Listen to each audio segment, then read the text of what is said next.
Si vous voulez parler couramment l'anglais, il ne suffit pas que d'apprendre du vocabulaire, de la grammaire, la conjugaison, etc. Il faut savoir comment joindre ces éléments ensemble, n'est-ce pas? L'un de ces cas particuliers, c'est les adjectifs et les prépositions. Par exemple, comment dire occupé à faire quelque chose ou accablé par quelque chose. Ça, c'est les adjectifs et les prépositions et c'est le sujet de la vidéo d'aujourd'hui. Après avoir regardé cette vidéo, vous apprendrez énormément de termes à utiliser dans les phrases que vous faites tous les jours de la semaine. Donc, on y va, c'est parti, prenez vos carnets de notes. Hello everybody, it's Coach Joe, your English coach. So today we will talk about adjectives plus preposition. And today we will talk about adjectives that start with the letter B.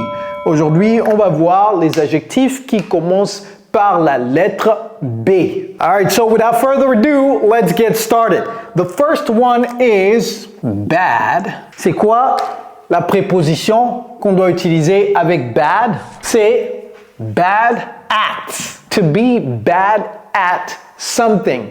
Okay, to be bad at something. For example, Christian is bad at remembering names. Do you know anybody that is bad at remembering names? I am pretty good at remembering names. Did you see what I did there? I said I am pretty good at remembering names. Donc c'est la préposition à utiliser avec l'adjectif bad. All right? So, if you don't understand any of these adjectives, I challenge you to search on Google. Si vous ne comprenez pas la signification de certains adjectifs, je vous donne un défi d'aller regarder du côté de Google pour en savoir plus. Et n'allez pas sur Google Traduction immédiatement. Allez sur google.com. Pourquoi je dis cela? Parce que si vous voulez apprendre une expression ou un mot, c'est toujours mieux d'avoir un synonyme de ce mot. Au cas où vous oubliez bad at quelque chose, google.com va vous donner un autre synonyme. Par contre, lorsque vous allez tout le temps sur Google Traduction, Google Traduction va vous donner la traduction en français de bad at. Mais si vous oubliez bad at et que vous êtes en train de parler à un Américain, vous allez dire quoi? La traduction en français? Non, non, non. C'est pourquoi je tiens toujours à ce que les gens commencent par google.com et non Google Translate. All right? Next one is, donc j'ai dit les adjectifs vont commencer par la lettre B, n'est-ce pas? All right. So, the second one. J'ai hâte de terminer, n'est-ce pas? The second one, et tout le monde, si vous avez des soucis avec l'anglais, ne vous inquiétez pas. Nous avons un programme d'immersion anglaise pour les francophones comme vous. Nous avons aidé des milliers de francophones dans plus de 50 pays du monde à parler couramment l'anglais aujourd'hui. Si vous êtes intéressé, il y a un lien dans la barre de description juste en dessous de cette vidéo. Cliquez sur ce lien, renseignez vos informations. Moi-même, je vais vous contacter pour vous en dire plus. OK? Don't worry, be happy. Based, basé sur quelque chose. Based, c'est quoi la préposition? Je vous ai déjà donné ça. J'ai dit sur, n'est-ce pas? Et ça, c'est littéralement sur en anglais. Based on, ok? The movie is based on, it's based on a true story. A true story. C'est pour le film. The movie is, it is based on a true story. Okay? Let's continue quickly. Beneficial, beneficial. What is the adjective that we use for beneficial? What is it? Do you know it? If you know it, put it in the comments. All right, beneficial. All right, let me start giving you 5 seconds. 5, 4, 3, 2, 1. Beneficial to. Okay? Beneficial to. Alors maintenant, je vais faire des phrases interrogatives parce que les phrases affirmatives ou déclaratives sont tellement simples à faire que les gens, nous les francophones, lorsque nous apprenons l'anglais, nous préférons faire les choses qui sont faciles. Or, je dis toujours quelque chose. Choix facile, vie difficile. Choix difficile, vie facile. Ça veut dire quoi? Si vous ne faites que les choses qui rentrent dans votre zone de confort, vous ne grandirez jamais. Vous serez toujours faible face aux challenges de la vie. Par contre, si vous choisissez les défis, les challenges de la vie, lorsque les challenges vont venir à vous, vous êtes déjà accoutumé à ça. Vous comprenez? Donc ça sera plus facile. Choix facile, vie difficile. Choix difficile, vie facile. Ok? Easy choices, hard life. Hard choices, easy life. Donc, let's choose a hard choice. Ok? Donc, on va choisir quelque chose qui est difficile à faire. C'est quoi? Une phrase interrogative ou même interronégative. Je vais faire une phrase interronégative. Was the meeting not beneficial to you? Je pose la question à la personne qui a été à la réunion. Je lui demande, mais est-ce que la réunion ne vous a pas été bénéfique? OK? All right, very good. Next one, toujours la lettre B, n'est-ce pas? Ça, c'est pas aussi évident que ça. Ce n'est pas évident, c'est pas aussi évident que ça. To be big quelque chose. 5, 4, 3, 2, 1. To be big on something. Okay? To be big on something. For example, African parents are very big on respect. Les parents africains, là. Comment est-ce qu'on peut traduire ça en français? Il n'y a pas une traduction littérale en français telle que ça. To be big on something is to really care about that thing, meaning that your life revolves around that thing. Okay, to be big on it. Okay, so African parents are very big on respect. Vous voyez ce que j'ai fait tout à l'heure? J'ai oublié, ou c'est pas que j'ai oublié, mais je ne sais pas comment le dire en français. Alors qu'est-ce que j'ai fait? J'ai expliqué ça en anglais. Et je profite pour vous dire ça. Je rencontre beaucoup de francophones qui disent qu'ils ne parlent pas anglais. Non, vous parlez l'anglais. C'est juste que vous voulez utiliser la traduction littérale des mots en français, vous voulez les transposer en anglais. Non, ne faites pas ça. Expliquez tout simplement si vous êtes bloqué quelque part, expliquez-le comme je viens d'expliquer to be big on. Vous comprenez? Expliquez-le avec des termes très faciles. All right? Very, very important. All right. Next, to be bitter. To be bitter. Bitter. C'est pas bita. C'est pas bita. C'est bitter, bitter. Et c'est même pas bitter. C'est pas i. C'est on appelle ça a short I. Short. C'est court. Ok, c'est la moitié du i. Bitter, bitter. 5, 4, 3, 2, 1. What is the preposition here? The preposition is to be bitter about something. To be bitter about. To be bitter about something. Why were you so bitter about my decision? Why were you so bitter about my decision? Phrase interrogative. Efforcez-vous à faire des phrases interrogatives. Ça va vous aider. Why were you so bitter about my decision, man? I don't understand. Okay? Bitter, learn it, start using it. All right, let's say that you called a hotel and réservation, c'est booking. Le verbe, c'est to book. L'adjectif, c'est booked. Et la préposition qui va avec booked, c'est quoi? 5, 4, 3, 2, 1.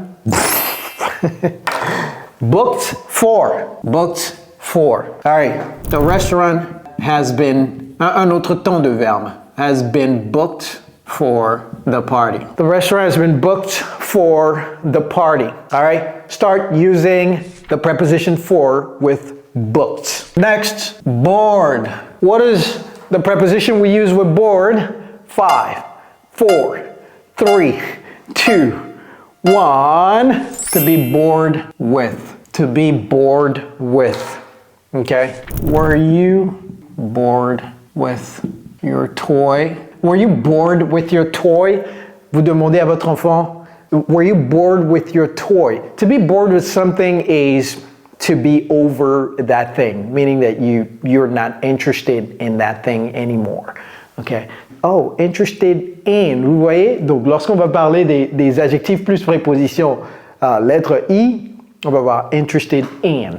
Et vous voyez comment j'ai prononcé ça. J'ai pas dit interested, non. Interested in. Were you bored with your toy? Were you bored with your toy? All right. Next, brief. Bref. Brief. 5, 4, 3, 2, 1. Brief on. Brief on. All right. The professor was quite brief on the topic of religion in yesterday's class. The professor was quite brief on the topic of religion in yesterday's class. Dans le cours d'hier. Yesterday's class. C'est pas yesterday's cours. OK? Et vous voyez l'accent également, vous voyez l'apostrophe et le S. OK, very important. The class of yesterday. Okay? The professor was quite brief on the topic of religion. All right. Next. Ah, ça, je vais l'écrire avant de le prononcer. Comment prononce-t-on ça? Quelqu'un va dire brillante. Non, c'est pas brillante. Les Américains, ils peuvent pas faire le R. Impossible. Je demande à ma femme de faire R. Je vais lui payer $1000. Elle ne peut pas le faire. Impossible. C'est br. Et ça, c'est quoi? Brilliant. OK? Brilliant, c'est la forme exclamative de good. Brilliant, c'est mieux que good. OK? So don't just try to settle for good. Be brilliant. OK? Be brilliant. Be extraordinary. In life, brilliant is better than good. So why settle for good? You understand what I'm saying? Il y a des gens qui vivent une vie juste moyenne. Pourquoi vivre une vie moyenne? Je ne comprends pas. Vivez une vie extraordinaire. Vous comprenez? Parce qu'on ne vit qu'une seule fois. All right? So be brilliant. Et c'est quoi la préposition? 5, 4, 3, 2, 1. Brilliant, c'est la même chose. Good, at, bad, at, brilliant, at. Brilliant. All right. On va utiliser un nom. Donnez-moi un nom. Mohamed, Youssef. Pourquoi juste les noms musulmans? OK, comme j'ai déjà dit Mohamed, on va utiliser Mohamed. Mohamed is pretty brilliant at sales. Il peut vendre, hein? Il peut vraiment vendre. He can sell water to a well. He can sell sand to a desert. Oh, qu'est-ce que je viens de dire? OK. To sell water to a well. To sell water to a well. Wow. OK. Ça, c'est un puits. C'est un puits. Je sais que c'est également un adverbe, n'est-ce pas? Mais c'est également un nom, un puits. To sell. Vous voyez la différence? Le verbe, c'est S-E-2-L. To sell water to a well, c'est vendre de l'eau à un puits. Il vend tellement bien qu'il peut vendre de l'eau à un puits. Et j'ai ajouté quoi? To sell sand to a desert. To sell sand to a desert. Il peut vendre du sable à un désert. Soyez tellement bon qu'on va vous donner ces qualificatifs. Dans la vie, soyez tellement bon. Be brilliant. Okay? Be brilliant at what you do. Very important. Mon grand-père disait à mon père, qui donc m'a transmis cela, son père lui disait, même si vous êtes un balayeur, balayez comme personne d'autre n'a jamais balayé avant vous et comme personne d'autre ne balayera après vous. You understand what I'm saying? Be so good at what you do that nobody can match you, all right? But it takes practice. Every single day, you have to be willing to practice. Ceux qui disent qu'ils n'arrivent pas à parler l'anglais là, non, c'est tout simplement parce que vous n'y mettez pas assez de temps et de pratique. Si vous faites ça, je vous garantis que si vous faites ça, vous allez évoluer. Et si vous faites la bonne chose, hein, parce que faire la mauvaise chose très bien ne va pas transformer cette chose en une bonne chose. Hein. Doing the wrong thing right will not make the wrong thing right. Very, very important. So you have to practice, you have to do the right thing first and then do the right thing right. Every single time, every single day. Very important. Okay? Donc mettez de la pratique dedans. All right, to be brilliant at. Prenez une capture écran de ça. All right, to be. Ce mot est compliqué. Ce mot est compliqué. Ah, vous voyez, dès que j'ai dit compliqué, là, les sorciers se sont jetés sur ça. To be burdened. To be burdened. Alors, ça, c'est quoi? D'abord, c'est quoi? Cherchez sur google.com d'abord. Et ceux qui connaissent ça, c'est quoi la préposition 5, 4, 3, 2, 1. Vous avez trouvé? To be burdened with. To be burdened with. All right. What sentence? Once I make a sentence, you will understand what it means. OK? Pour ceux qui se disent, oh, mais coach, il faut nous expliquer en français. Patientez. Je préfère vous apprendre à pêcher plutôt que de vous donner du poisson. Ça veut dire quoi? Chaque fois là, si vous voulez, oh coach, ça veut dire quoi? Et je vous donne ça, le cerveau va oublier parce que c'est trop, il a obtenu trop facilement. Mais lorsque vous allez creuser, fouiller, bêcher et chercher et trouver, le cerveau va garder ça précieusement parce que le cerveau va dire prochainement là, je ne veux pas perdre tout ça. Donc je préfère garder ça, sauvegarder ça sur mon disque dur. I'm doing you a favor by not giving you everything. Okay, very important. Des fois là, le français, ça coince. All right, to be burdened with. Oh, phrase interrogative. Est-ce qu'on a fait une phrase? Ok, on a fait une phrase interrogative, affirmative, affirmative. Ok, bon, on y va. Jessica seems burdened with work. What is she working on? Et ça, c'est un verbe plus préposition. What is she working on? Ouais. Adjectif plus préposition, verbe plus préposition. Point d'interro, c'est une question. What is she working on? Jessica seems burdened with work. What is she working on? You can be burdened with anything, okay? You can be burdened with anything. It's not just work, okay? All right, so guys, if you don't understand to be burdened, vous voyez comment j'ai prononcé le burdened with, go to google.com and then look it up, all right? On va terminer avec busy. Busy, what is the preposition with busy? What is the preposition with busy? 5, 4, 3, 2, 1. All right, same thing. Busy with.